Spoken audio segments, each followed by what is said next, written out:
Hello बच्चों, आज हम आरो भाग एक पाठ्य पुस्तक में संकलित काव्य आओ मिलकर बचाए का अध्ययन करेंगे। आओ मिलकर बचाए काव्य की रचयिता है निर्मला पुतुल। निर्मला पुतुल का जन्म 1972 दुमका में हुआ था। उनकी प्रमुख रचनाएं देखें तो नगाड़े की तरह बजते शब्द और अपने घर की तलाश में, ये दो प्रमुख रचनाएं हैं। निर्मला पुतुल का जन्म एक आदिवासी परिवार में हुआ। उनका आरंभिक जीवन बहुत संघर्षमय रहा। घर में शिक्षा का माहौल होने के बावजूद रोटी की समस्या से जूझने के कारण नियमित अध्ययन बाधित होता रहा। नर्स बनने पर आर्थिक कष्टों से मुक्ति मिल जाएगी, यह विचार कर उन्होंने नर्सिंग में डिप्लोमा किया और काफ़ी समय बाद इग्नू से स्नातक की डिग्री प्राप्त की। संथाली समाज और उसके राग बोध से गहरा जुड़ाव पहले से था। नर्सिंग की शिक्षा के समय बाहर की दुनिया से भी परिचित हुआ। दोनों समाजों की क्रिया प्रतिक्रिया से वह बोध विकसित हुआ, जिससे वह अपने परिवेश की वास्तविक स्थिति को समझने में सफल हो सकी। उन्होंने आदिवासी समाज की विसंगतियों को तल्लीनता से उकेरा है। कड़ी मेहनत के बावजूद खराब दशा, कुरीतियों के कारण बिगड़ती पीढ़ी, थोड़े लाभ के लिए बड़े समझौते, पुरुष वर्चस्व, स्वार्थ के लिए पर्यावरण की हानि, शिक्षित समाज का दिक्कुओं और व्यवसायियों के हाथों की कठपुतली बनना आदि वे स्थितियाँ हैं जो पुतुल की कविताओं में केंद्रित है। वे आदिवासी जीवन के कुछ अनछुए पहलुओं से कलात्मकता के साथ हमारा परिचय कराती है और संथाली समाज के सकारात्मक और नकारात्मक दोनों पहलुओं को बेबाकी से सामने रखती है। संथाली समाज में जहाँ एक और सादगी है, भोलापन है, प्रकृति से जुड़ाव और कठोर परिश्रम करने की क्षमता है, ऐसे बहुत से सकारात्मक तत्व है।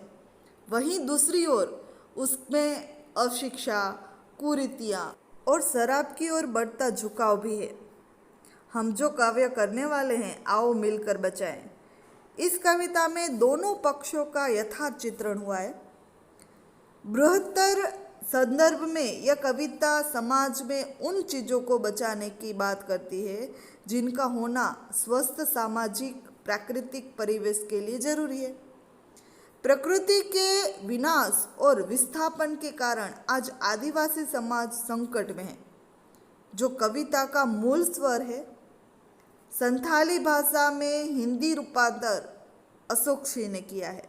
अब हम काव्य की ओर बढ़े तो अपनी बस्तियों को नंगी होने से, शहर की आबो हवा से बचाए उसे, बचाए डूबने से, पूरी की पूरी बस्ती को हडिया में अपने चेहरों पर, संथाल परगना की माटी का रंग, भाषा में झारखंडीपन।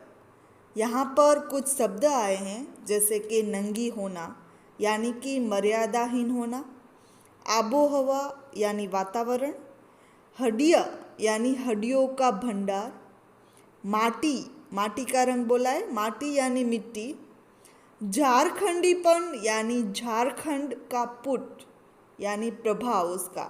यहाँ पर कवयित्री है जो निर्मला पुतुल, वो अपने परिवेश को नगरीय अपसंस्कृति से बचाने का आह्वान करती है, यानी अपनी बस्ती को शहरी आबोहवा से बचाए रखना चाहती है।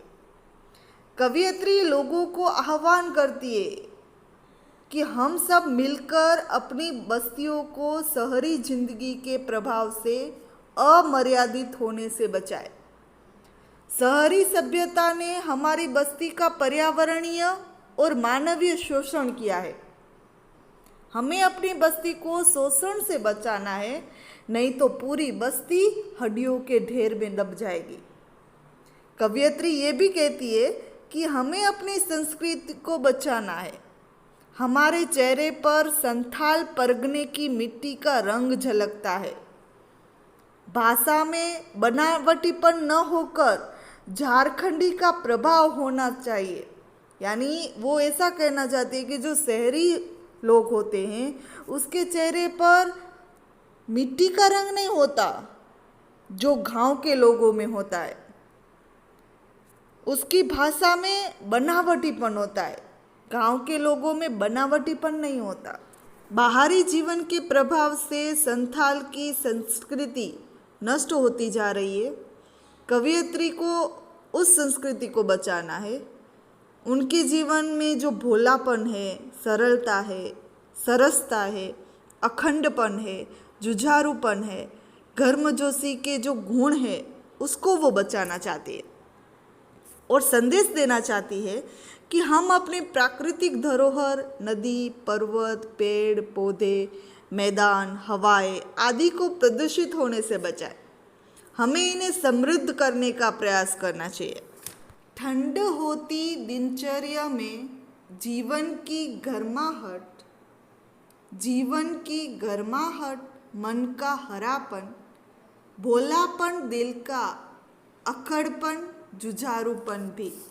ठंडी होती यानी धीमी पड़ती, दिनचर्या यानी दैनिक कार्य, गर्माहट यानी नया उत्साह और मन का हरापन यानी कि मन की खुशियाँ, अक्खड़पन यानी रुखाई, कठोर होना और जुझारूपन यानी संघर्ष करने की प्रवृत्ति।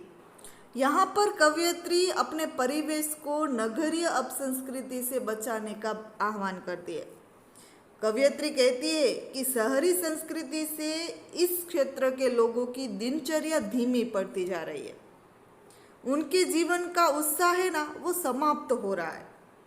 उनके मन में जो खुशियाँ थी वे समाप्त हो रही है।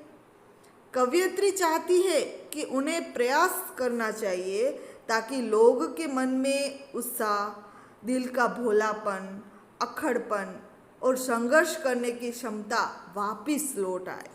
भीतर की आग, धनुष की डोरी, तीर का नुकीलापन, कुल्हाड़ी की धार, जंगल की ताजी हवा, नदियों की निर्मलता, पहाड़ों का मौन, गीतों की धुन, मिट्टी का सौंधापन, फसलों की लहलहाहट।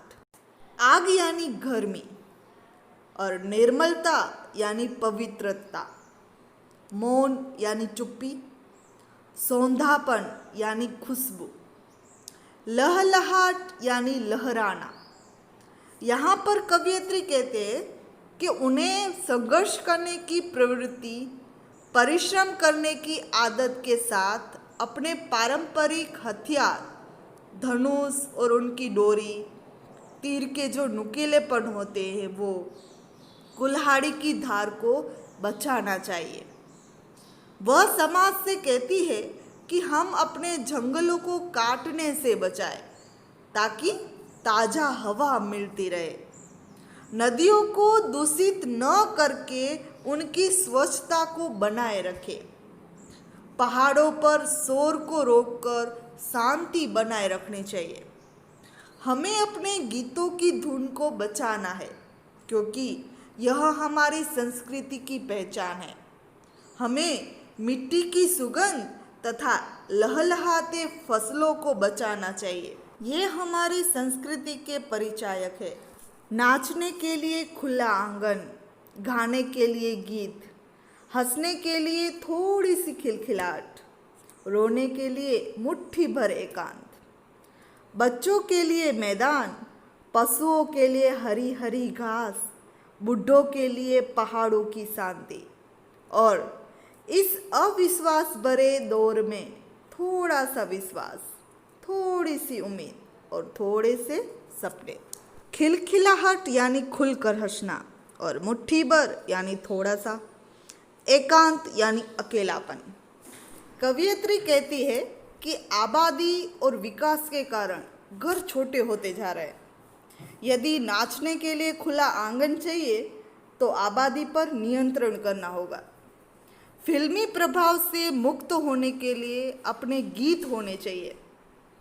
व्यर्थ के तनाव को दूर करने के लिए थोड़ी सी हंसी बचा कर रखनी चाहिए ताकि खिलखिलाकर हंसा जा सके। अपनी पीड़ा को व्यक्त करने के लिए थोड़ा सा एकांत भी चाहिए।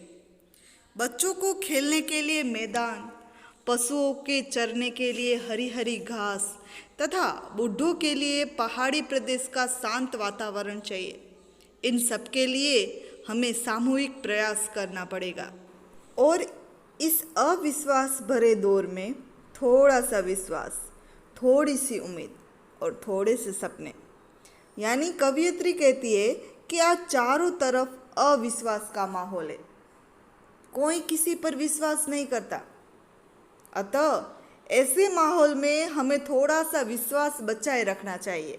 हमें अच्छे कार्य होने के लिए थोड़ी सी उम्मीदें भी बचानी चाहिए। हमें थोड़े से सपने भी बचाने चाहिए ताकि हम अपनी कल्पना के अनुसार कार्य कर सके।